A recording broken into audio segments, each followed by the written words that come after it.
mattered to him. He saw the old man on the bench and almost walked past. But something stopped him. Maybe it was the stillness.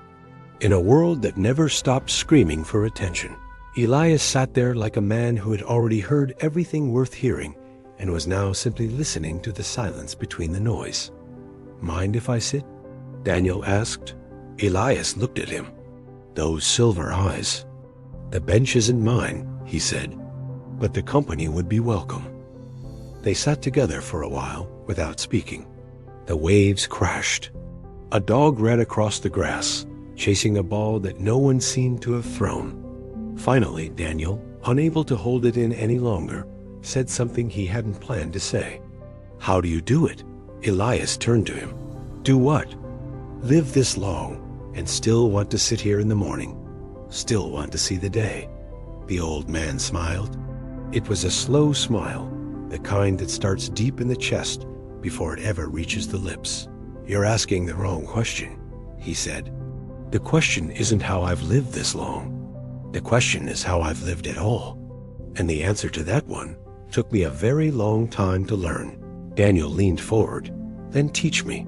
And Elias did. "The first thing you need to understand," Elias began, "is that most people don't actually live. They exist. They wake up, they react to whatever the day throws at them. They go to sleep, and they do it again. Years pass. Decades pass.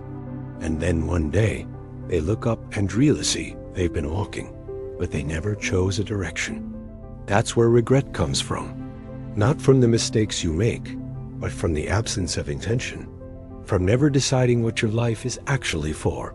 He paused and pointed to a tree at the far end of the park. It was enormous, an old oak with branches that spread wide enough to shade half the lawn. "You see that tree? It didn't grow that way by accident.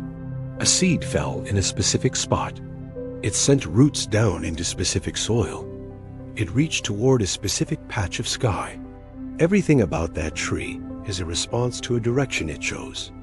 Not consciously, the way you and I choose, but by its nature. It knew what it was. And because it knew what it was, it became what it was meant to become." He turned back to Daniel.